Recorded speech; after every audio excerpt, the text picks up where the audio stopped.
this is big criminal exposure for the president if, in fact, an indictment is filed. Will he be on the debate stage in a month? Yeah, we have every confidence he'll make that debate stage. Extremists pass book bans to prevent them from learning our true history. Hi, everyone. I'm Caitlin Huey-Burns in Washington. Welcome to America Decides. Former President Donald Trump is facing a possible indictment in the January 6th investigation. The grand jury met today here in Washington. CBS News has learned the special counsel's office cited 3 federal statutes in its target letter to Trump. Possible charges against the former president include conspiracy to commit an offense or to defraud the government or to defraud the United States. He has also called the inquiry a witch hunt. CBS News Chief Election and Campaign Correspondent Robert Costa joins us now. Bob, good to see you. Thanks for being here. I know you've covered all of these investigations looming and to come. Give us a sense of what the scope of this particular investigation is. What exactly has Special Counsel Jack Smith been looking at in this case? How much time do we have? I mean, this is so sprawling, Caitlin. Talking to people close to this investigation who have participated in different ways, to leave it at that. Let's say for sourcing reasons, people were very familiar with how this is playing out. Think of this as a multi-front investigation. Whereas the classified records investigation of Trump is really about his conduct. It's about Mar-a-Lago. It's about documents he took back to his property. This is about so many different pressure points Trump was using to try to stay in power. And what we hear is that the special counsel is building a really sweeping case. What was he doing with the vice president, Mike Pence? And you spoke to one of his top aides today. What was he doing with the Justice Department? What about members of Congress? What about Republicans in the states? All of these levers of power Trump was pulling. And the question the special counsel is trying to answer is, did the then president of the United States have criminal intent to use the government's means or to use people to stay in power? And did he conspire? Did he have a criminal conspiracy to commit fraud against the United States? Now, why do I use the word fraud? Because that's at the crux here of what they're looking at. Was Trump told, which we know he was, by many of his lawyers, that if you repeat these claims about the election that are false and still move forward under the guise that this is accurate, you're at risk of being accused of committing fraud against the United States? Very serious. Very serious indeed. And I'm glad that you laid it out that way, because I think when people are learning about a new indictment or the investigations continuing, and of course they're still interviewing some people here, it can be kind of confusing about what exactly we're looking at. And I've noticed, talking to Republican primary voters and potential caucus goers, that they are also kind of echoing Trump's language that this is political. And I'm curious, in your reporting, how the Trump campaign is responding, but also if what you make of the idea that this could provide an opening for Trump's rivals to go after him, and yet they are pretty tepid in trying and criticizing him on this issue. They've also been echoing his rhetoric on this as well. Why do you think that is? Well, there is a jarring disconnect between the consequences Trump is facing legally and the consequences Trump is facing politically. He's facing very serious charges already on classified documents, and potentially here, criminal conspiracy against the United States to commit fraud, all of these other charges that are looming here on January 6th. It could put Trump potentially in prison. It could be a protracted legal process. But politically, his advisors tell me and others that they don't feel much political heat, because the voters, as you say, you've met with them in Iowa recently, in New Hampshire, they believe Trump's in the right, that he's a victim of some kind of establishment legally and politically, and they're not necessarily on the edge of their seats wondering which the next tidbit of information that's going to drop on Trump's conduct. They've internalized so much about Trump's behavior, about how he operated as president, that they're not alarmed by any new development. And so many of his rivals, as we see, are not really willing to take him on. Though it's interesting that Florida Governor Ron DeSantis, you heard, he was raising some questions about whether Trump was too idle on January 6th, not doing much on the day of the Capitol attack. That's interesting. It's a crack, but not necessarily a yawning gap. Yeah, it's interesting too, because he also was trying to make the point of, we need to move on. We don't need to look back. I'm the candidate that can look forward. And so you're right that there are kind of these subtle ways to talk to voters. But as long as they are agreeing with Trump in terms of how they perceive these investigations, remains to be seen. It reminds me of how the Republicans historically handled Watergate. After Watergate happened and Nixon resigns in '74, no one really wanted to talk about it anymore. You didn't hear Ronald Reagan and Gerald Ford talk about Watergate a lot in 1976 when they were running. It was just something Republicans wanted to put on the shelf. Same with Bill Clinton's scandals in the 90s. You didn't hear Democrats want to talk about them ad nauseum. And so politically, there's always an inclination to kind of move on, shoulder what has happened. Yeah, and make this a contrast with the current president. On that note, I want you to stick around because we have some developments going on Capitol Hill. I want to bring in Nicole Killian because U.S. Democratic presidential candidate Robert F. Kennedy Jr., it's a familiar name, testified on Capitol Hill Thursday. He addressed lawmakers on the Republican-led Select Subcommittee on the Weaponization of the Federal Government. His testimony comes as he faces backlash over his recent anti-Semitic remarks. Multiple Democratic lawmakers had previously urged their Republican colleagues to rescind the invitation for him to testify. So let's bring in CBS News congressional correspondent Nicole Killian to discuss what happened today. Nicole, I want to play for you just two quick sound bites that we heard from a Democrat and a Republican. It's why Mr. Kennedy is running for president. It's to help us expose and stop what's going on. They intentionally chose to elevate this rhetoric to give these harmful, dangerous views a platform in the halls of the United States Congress. That's endorsing. So, Nicole, you can tell by the questioning there, the opening statements from these lawmakers, that they were on two very different sides on this issue. Why exactly was RFK Jr. on Capitol Hill today? What were they hoping to get from him? Well, this was part of a broader hearing around the issue of censorship with many House Republicans on this panel alleging that they feel that the Biden administration and the federal government has been censoring Americans in various forms, and particularly when it comes to social media. And keep in mind that Robert Kennedy wasn't the only witness on this panel, that there was also a conservative journalist who wrote about the Hunter Biden laptop story. There was also the Deputy Assistant Attorney General of Louisiana, who was a witness as well, who's part of this Biden versus Missouri case recently that challenged the Biden administration's communications with social media companies when it comes to misinformation with respect to the vaccine. But obviously a lot of the attention was on Robert Kennedy for the Kennedy name and for some of these recent controversial comments that he made just days ago, where he suggested that COVID was genetically engineered to ethnically target African Americans and Caucasians, and that Ashkenazi Jews and Chinese people were being spared, and that they're immune to it. And of course, that sparked off a wave of outrage here on Capitol Hill, which is why many Democrats wanted that invitation rescinded to him. In fact, they even tried to stop him from testifying today by trying to go into executive session, which their motion to do that was denied. So really, Democrats spent the better part of this hearing really trying to challenge Kennedy on his remarks, and not just that he made recently, but other controversial statements. He contended that, his comments were being misconstrued, that he is being smeared with labels, that he's an anti-vaxxer, that he is racist, and said that he simply isn't, that he's not anti-Semitic, that it's important to have free speech, and that, these were just labels being put on him to censor him, in effect.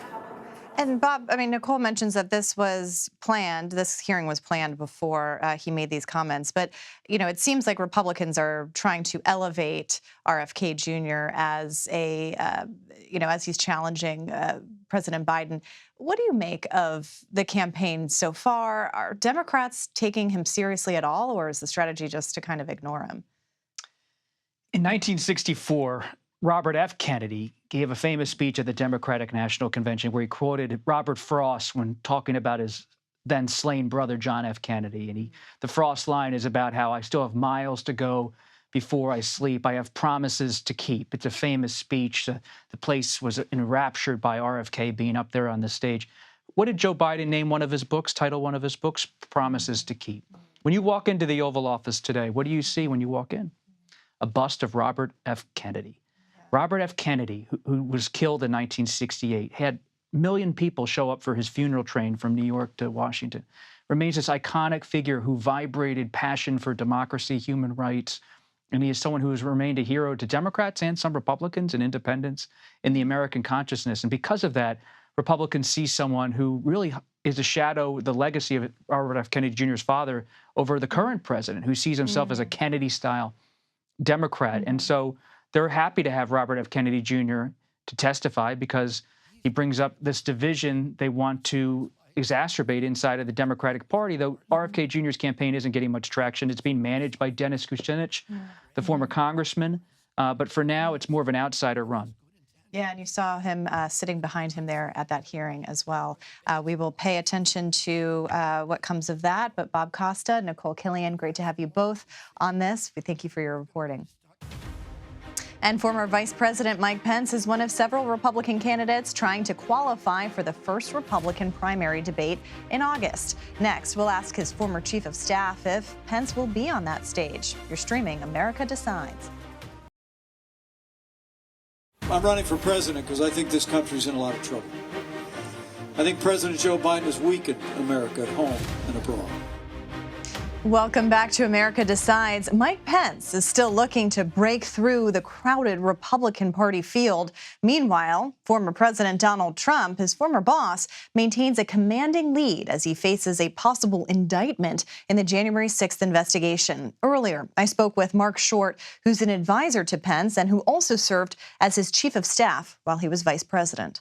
Great to see you. Thanks for being here. Thanks, Caitlin. Thanks for having me. I want to start off with this target letter that Donald Trump has received from the Department of Justice. You also testified in front of the grand jury in this case. What do you make of this case and him being apparently receiving this target letter? Well, I'm not sure that many of us know what to make of it until we actually get to see the expected indictment. And then I think we'll have a much clearer view. I did testify under compulsion of subpoena, but that was a long time ago, and there's been a lot of witnesses since then, and probably, Caitlin, a lot of witnesses that candidly were a lot closer to Donald Trump to that process. People like Mark Meadows, who were advising throughout the process. Keep in mind that for the vice president in that last month, he was still leading the coronavirus task force, was traveling the country trying to encourage businesses to reopen, governments and state governments to reopen. We were doing a lot of efforts in trying to secure that Senate seat in Georgia. And so I think that the vice president knew what his responsibilities were on January 6th. And so we weren't really involved in a lot of the conversations that were happening amongst some of the outside lawyers that President Trump brought in to, I think, give him pretty bad advice. Do you think there is a political liability for the president when it comes to this case? I mean, we've seen with the previous two indictments that people in the Republican Party have rallied around him. He continues to be the front runner for the nomination. Do you think that that has any possibility of changing? I think that it does, but I don't think there's any doubt that so far the first couple of indictments have rallied Republican voters around President Trump. I think looking ahead into the January 6th potential indictment, I do think it's a little bit different because in this case, I don't think people relish revisiting that day and seeing the videos of what happened that day again, and reminded candidly of the president's dereliction of duty on that day.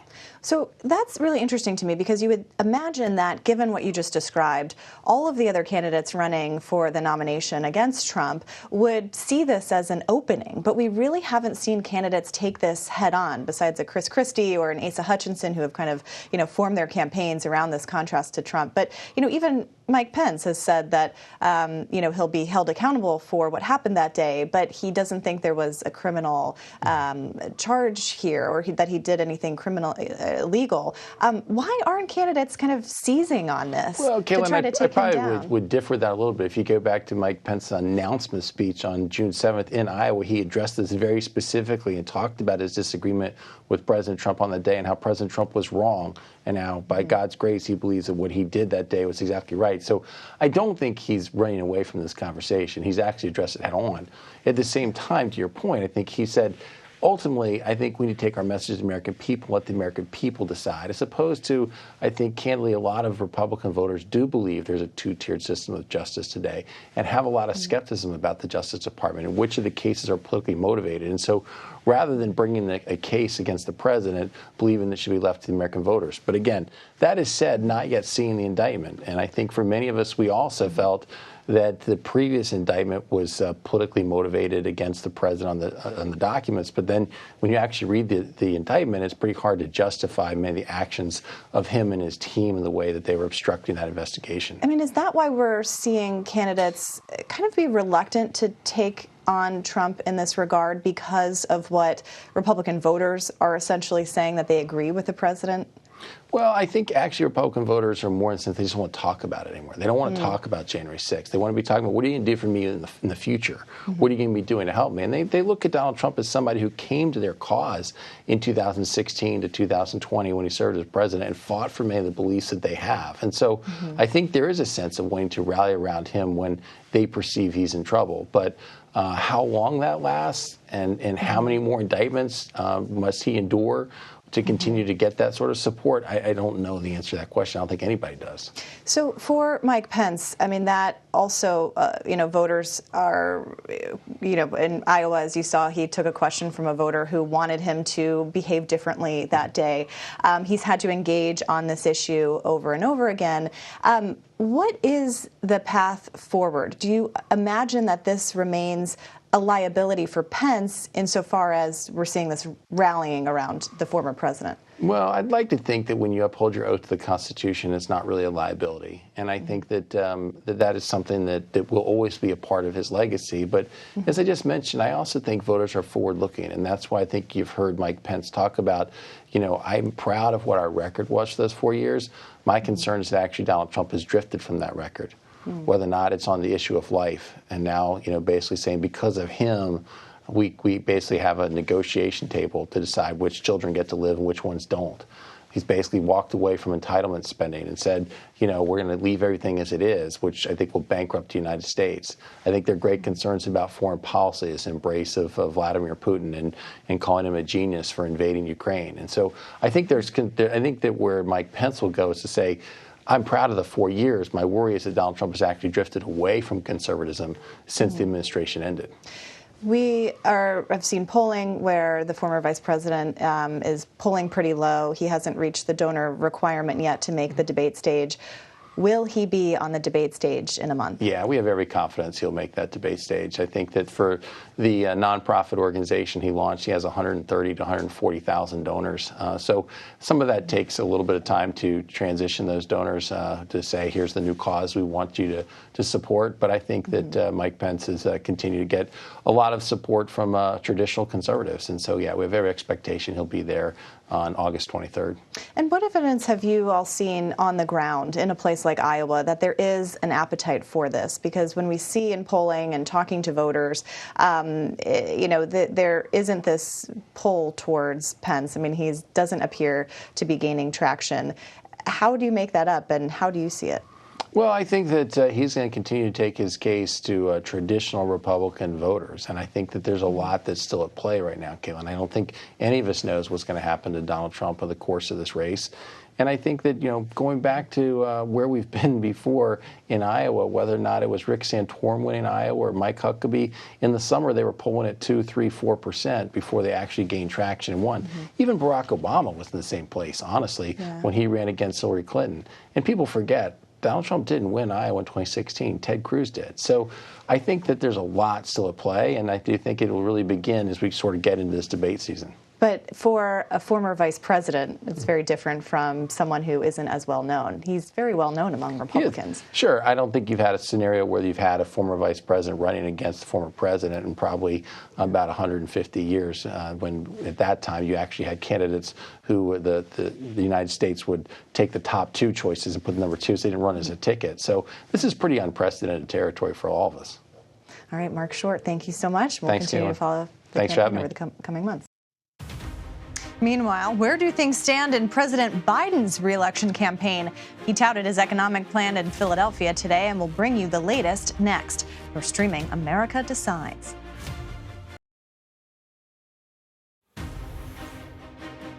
Welcome back to America Decides. President Biden delivered remarks at the Philadelphia shipyard Thursday on the many ways he says his administration is delivering on its economic plan.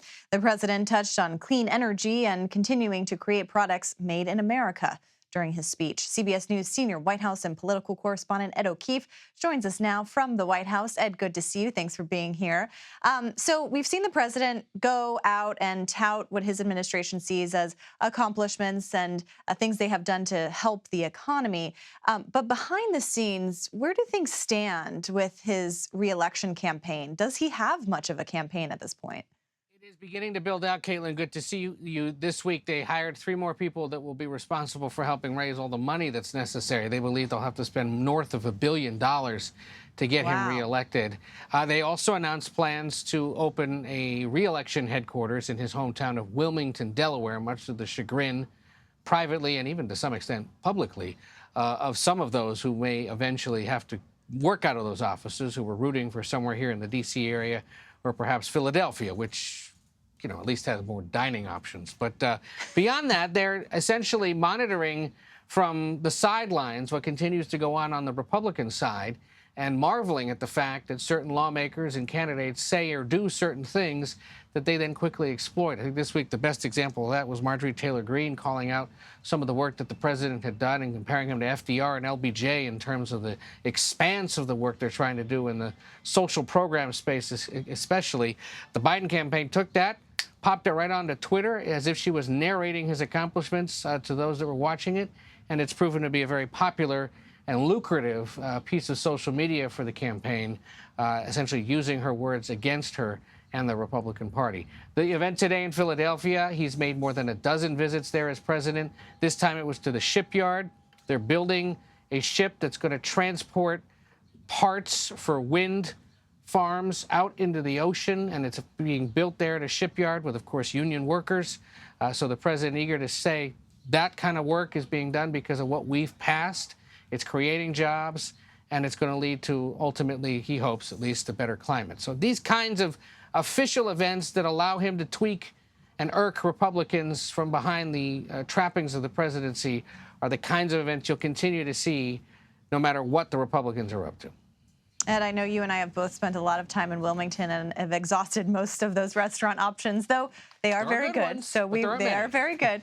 I want to ask about Vice President Kamala Harris, because having spent some time with Republicans, a lot of the candidates, invoke her, saying, especially Nikki Haley does this a lot, saying that if you vote for Biden, you're essentially voting for President Kamala Harris. So they're trying to use her as kind of a punching bag or a weapon of sorts. But I'm curious how the Biden campaign may be deploying her. I know she was in Indianapolis today.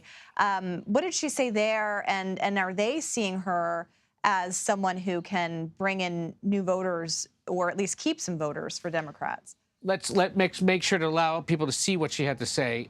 Starting a series of visits to major national conferences of sororities, civil rights organizations, gun control groups, making a stop today in Indianapolis to knock Florida's new education standards into specifically how they're going to be teaching slavery to middle schoolers. Take a listen. Extremists pass book bans to prevent them from learning our true history. Just yesterday in the state of Florida, they decided middle school students will be taught that enslaved people benefited from slavery. They insult us in an attempt to gaslight us, and we will not stand for it. Florida has tweaked its laws under Governor DeSantis to change the way that issues of race are talked about in schools. She called it out there, criticizing the Florida Republican government for doing so. Again, using the trappings of the official office to make some political points. She's going to be doing that over and over again over the next several weeks at these conferences to boost her numbers, boost awareness of her, and use the vice presidency as the attack dog position it's traditionally been known for. Yeah, and we're seeing the administration or the Biden campaign start to try to define their potential opponents as well with DeSantis there. Ed O'Keefe, thank you very much for your reporting at the White House. And that does it for us today. You can stream America Decides Monday through Thursday at 5 p.m. Eastern. You're streaming CBS News.